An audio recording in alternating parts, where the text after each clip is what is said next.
Good afternoon, everyone, and welcome to PennyMac Mortgage Investment Trust second quarter 2025 earnings call.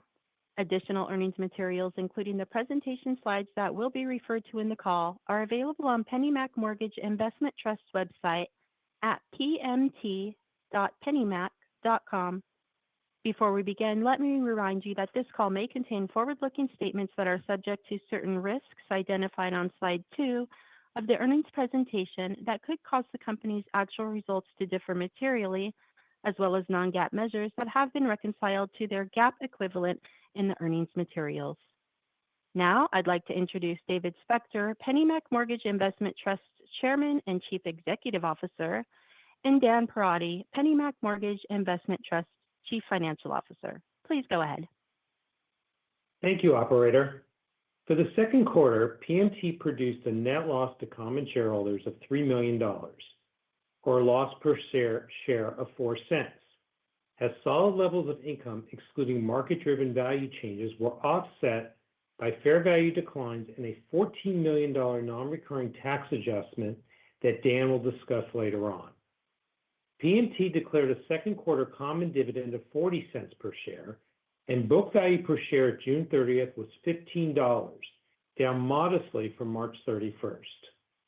Interest rates were extremely volatile this quarter, with the 10-year Treasury yield traversing a range of more than 70 basis points, including intraday moves in 1 week in April alone.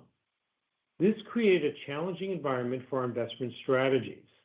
However, our diversified investment portfolio, efficient cost structure, and strong risk management practices enable us to effectively manage through these challenging market conditions. Turning to slide 5, I want to touch on our synergistic partnership with PFSI and how that provides PMT with unique and proven competitive advantages. First, PMT leverages PFSI's best-in-class operating platform, including its deep and experienced management team, scaled servicing operations, and its large and agile multi-channel origination business, which provides PMT with a consistent and high-quality pipeline of loans for investment. Second, our structure allows PMT to efficiently deploy capital into long-term mortgage assets without the operational burdens associated with origination and servicing. And third, PFSI's deep access to the origination market, coupled with PMT's ability to execute private label securitizations, provides PMT with the opportunity to invest in unique, organically created investments at attractive risk-adjusted returns. As can be seen on slide 6, the increasing volume of non-owner-occupied and jumbo loans generated by the PennyMac platform underscores the potential for future investment. And this growing pipeline of loans provides us with flexibility and optionality, allowing us to strategically invest in assets that align with our long-term return objectives. In the second quarter, we successfully completed 3 securitizations of agency-eligible investor loans totaling $1.1 billion in UPB, retaining $71 million of new investments. And we also completed our first jumbo loan securitization since 2013, with a total UPB of $339 million and retained investments of $82 million. The graphic on the right of the slide highlights our rapid ascent to become a leading issuer of private label securitizations. In recent periods, we've been a top 3 issuer of prime non-agency MBS. In fact, since the fourth quarter of 2024, we have successfully completed 9 securitizations totaling $3.2 billion in UPB, with new retained investments of $300 million. Targeted returns on equity for these investments are expected to be in the low to mid-teens. Looking ahead, we expect to continue executing 1 securitization of agency-eligible non-owner-occupied loans per month and 1 jumbo loan securitization per quarter. This consistent cadence of securitizations underscores our commitment to leveraging our organic investment creation abilities and remaining a leader in the private label securitization market. Turning to slide 7, approximately 2/3 of PMT shareholders' equity is currently invested in a seasoned portfolio of MSRs and the unique GSE lender risk share transactions we invested in from 2015 to 2020. These are highly stable and seasoned assets with strong underlying fundamentals. Our MSR investments account for approximately 47% of our deployed equity, down from 56% at the high during the end of 2022. The majority of the mortgages underlying these MSRs remain far out of the money with a weighted average coupon of 3.9%, meaning borrowers have little incentive to refinance. As a result, we expect the MSR asset to continue producing stable cash flows over an extended period of time.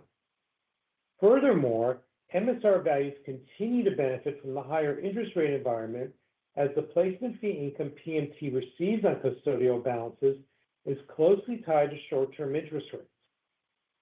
Similarly, PMT's unique credit risk transfer investments, representing 16% of shareholders' equity, are backed by seasoned loans, with strong fundamentals that were originated during periods of low interest rates. Delinquencies have remained low on this portfolio as well.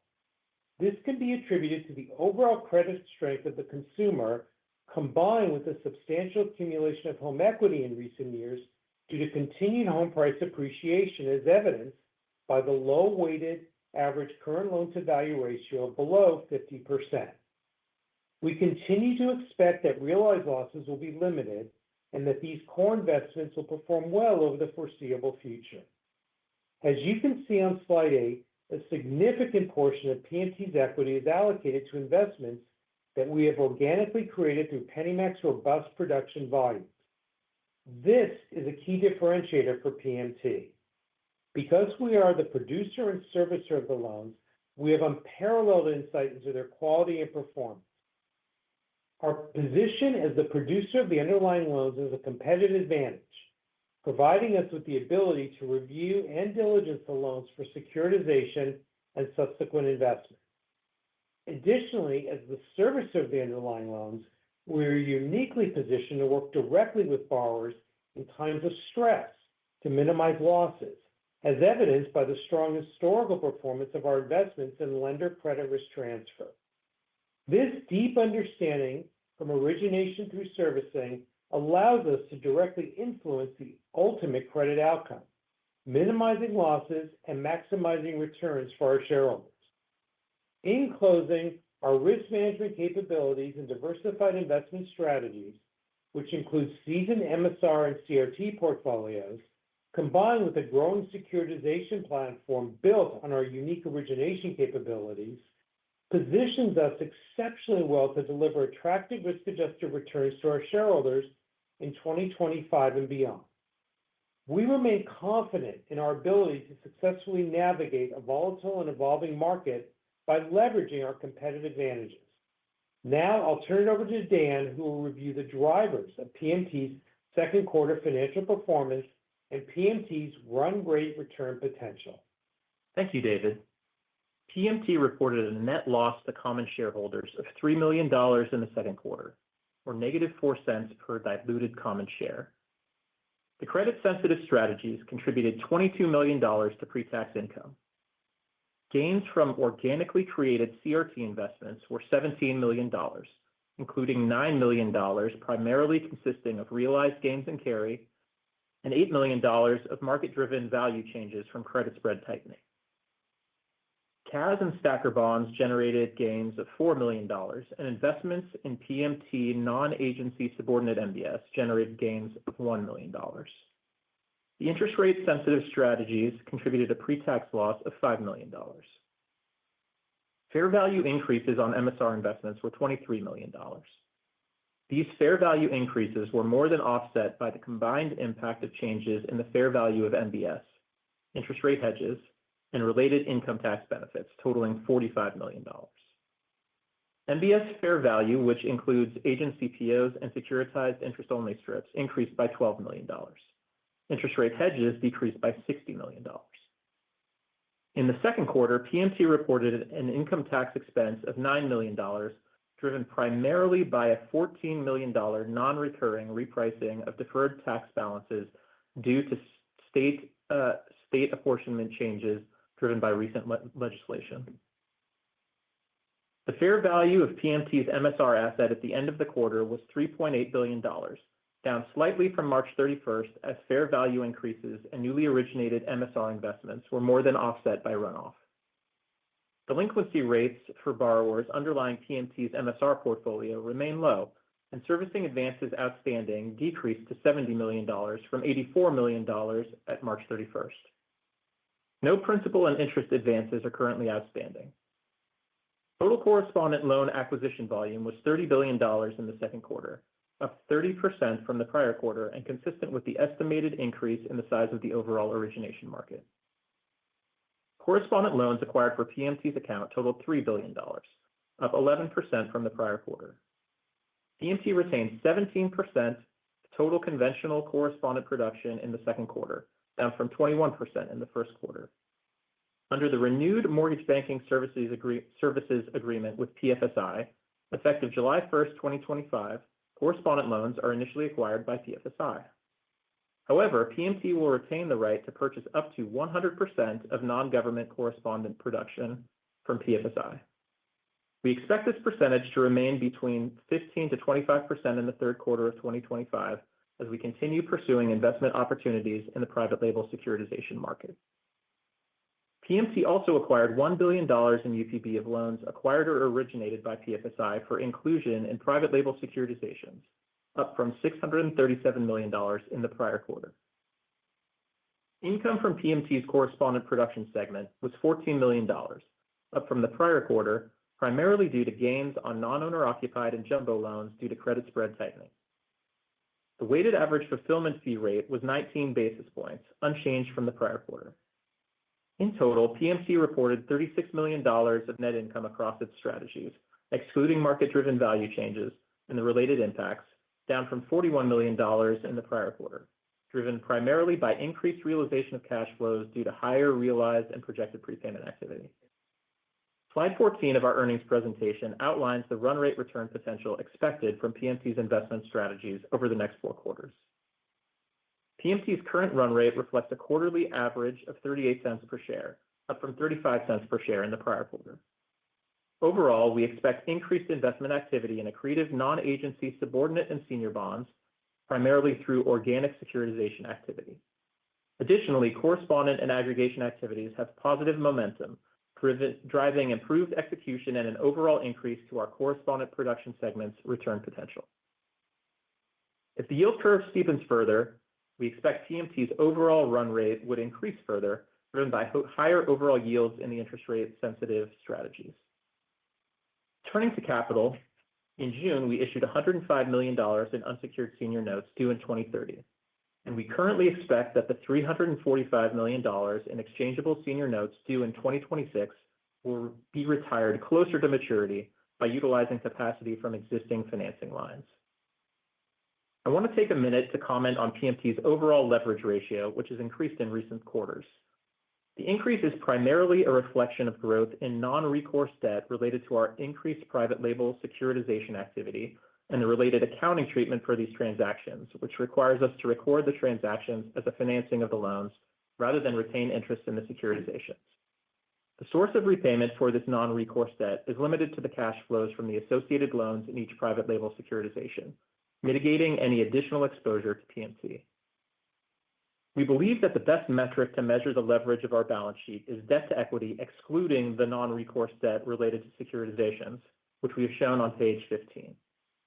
This metric incorporates our exposure to the investments we are making in subordinate securities in a similar way to what we have seen in prior periods with our CRT investment, which has similar credit exposures to associated loan performance.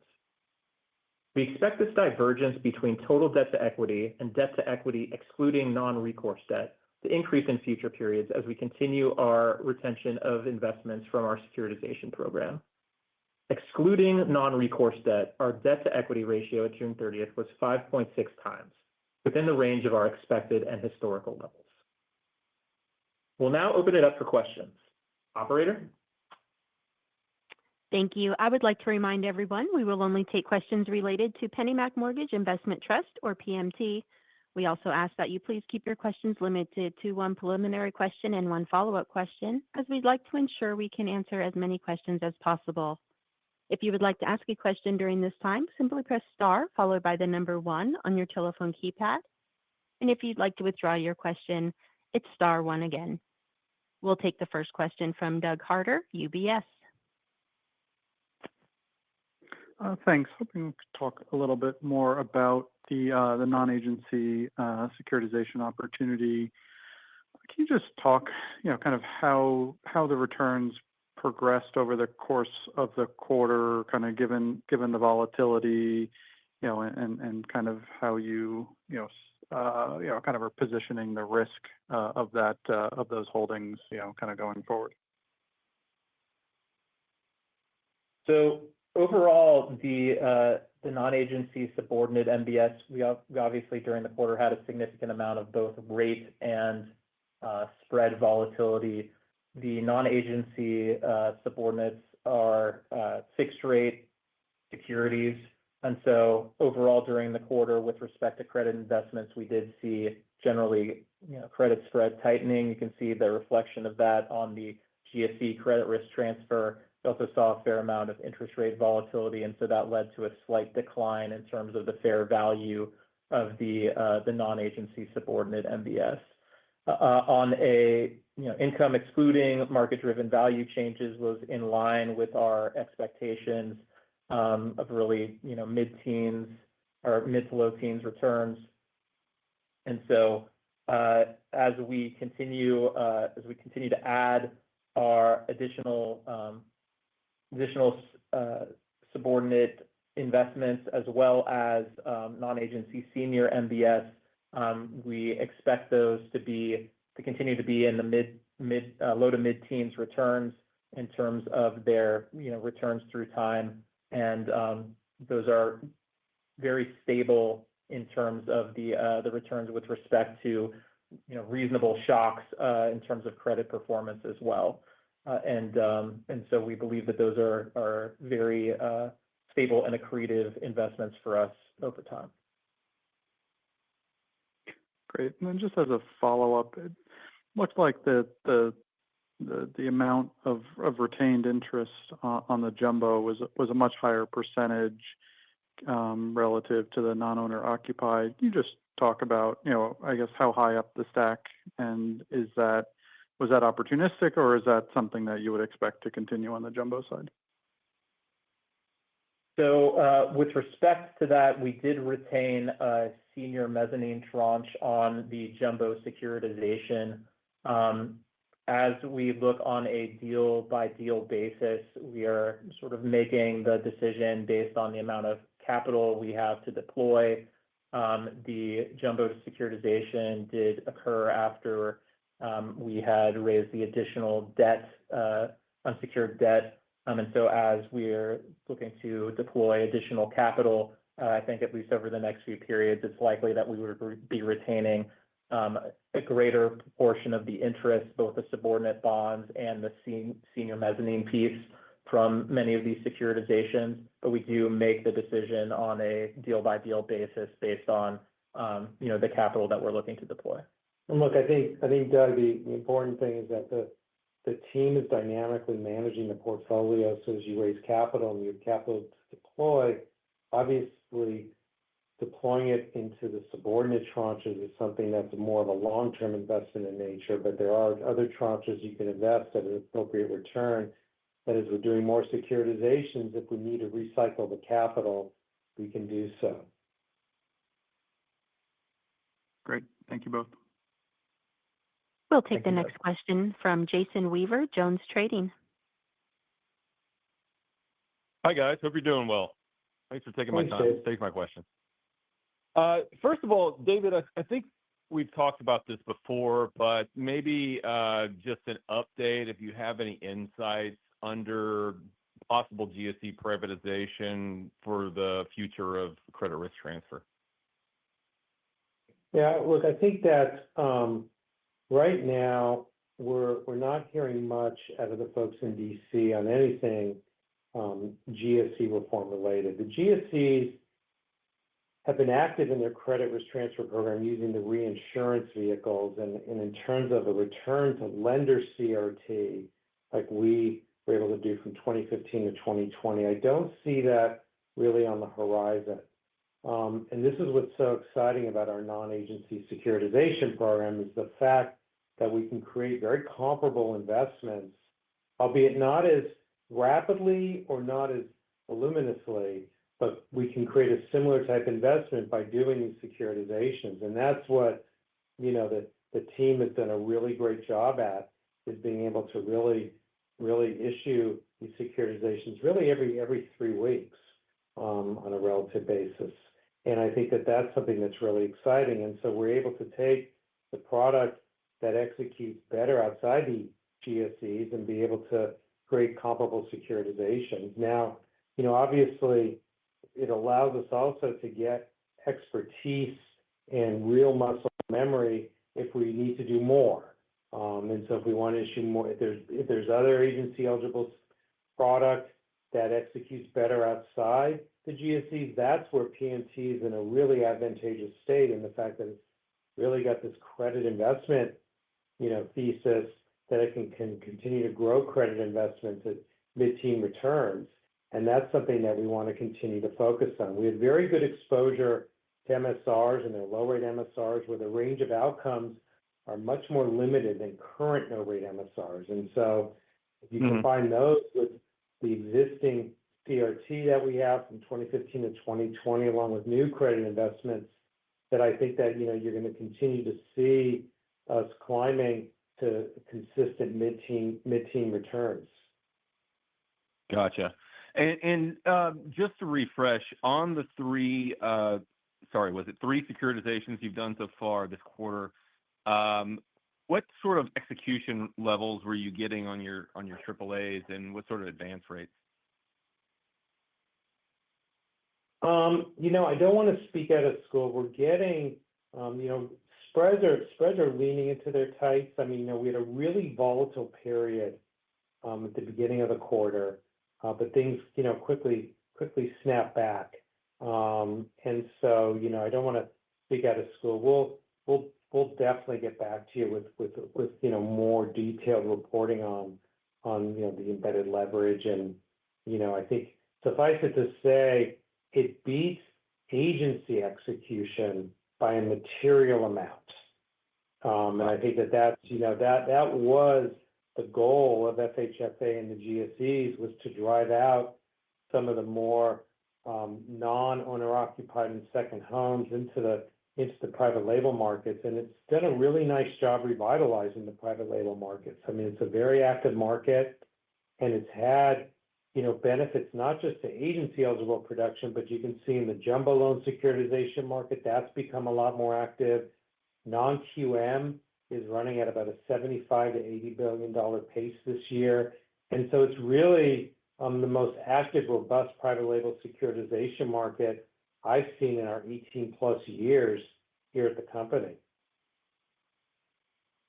That's helpful. Thank you, gentlemen. Thank you. Next up is Bose George from KBW. Hey guys, good afternoon.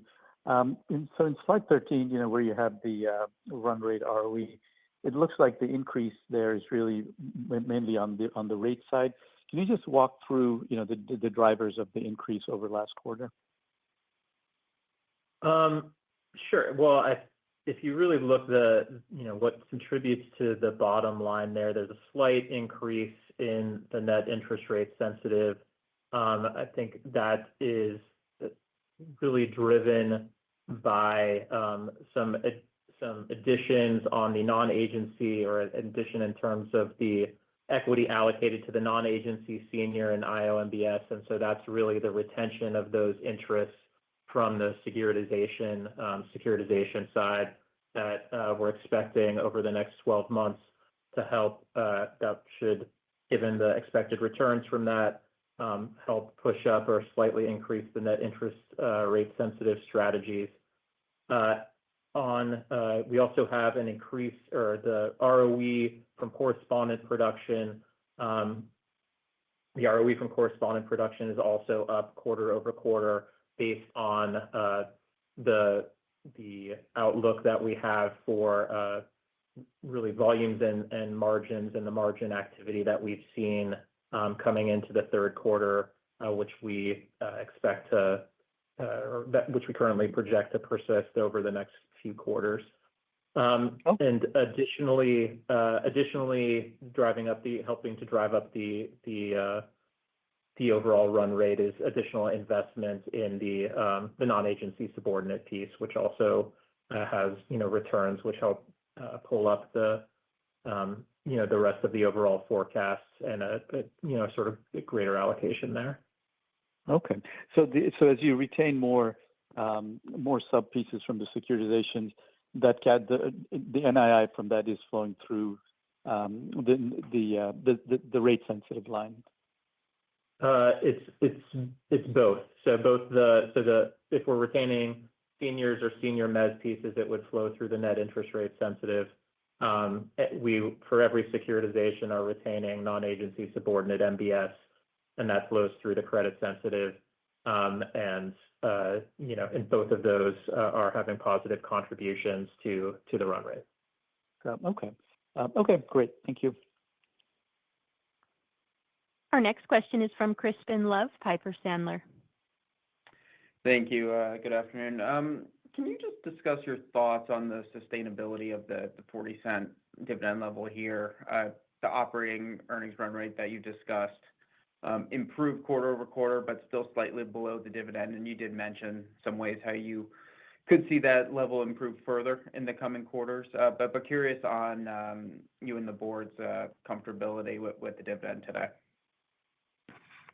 Yeah, thanks, Kristen. We continue to be comfortable with the 40-cent dividend level. When we look at the potential for returns as we're moving out through the next 4 quarters at the 38-cent level, which, as you noted, improved from 35 cents, really we think has the potential to further increase up towards 40 cents.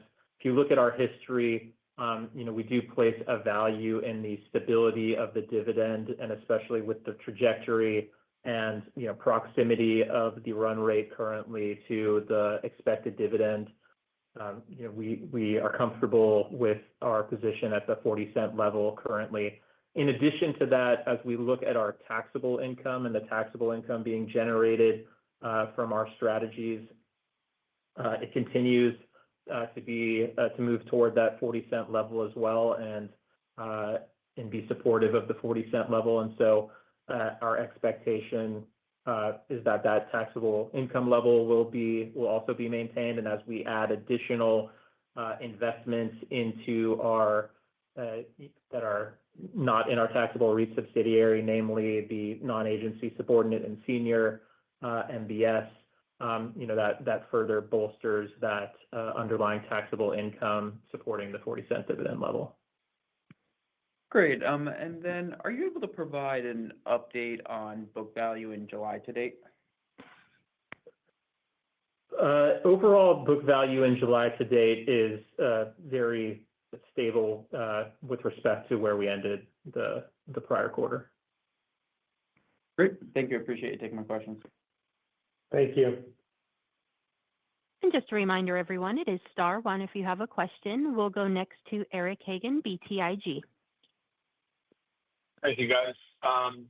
Feels like a lot of attention, a lot more of a concerted effort around finally making reforms to title insurance. Got the new pilots from the GSEs. I mean, when we combine that with really strong HPA, I mean, do you see that potentially driving these low coupon borrowers to mobilize or do a cash out refi at some point? I don't.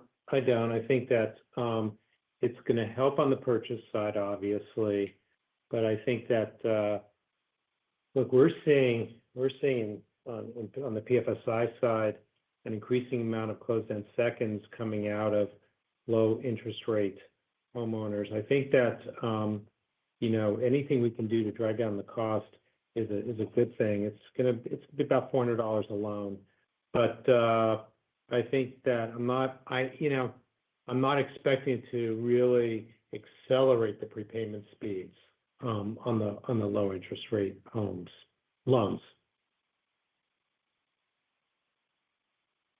Gotcha. Thank you, guys. Thank you.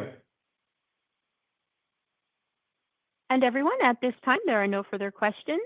I would like to turn the conference back to David Spector for closing remarks. Well, thank you, operator, and thank you, everyone, for joining us here today and asking good, thoughtful questions. And we're obviously here for any follow-up that you may have, and reach out to Isaac and the team. And thanks again for the time, and I look forward to speaking to all of you in the future.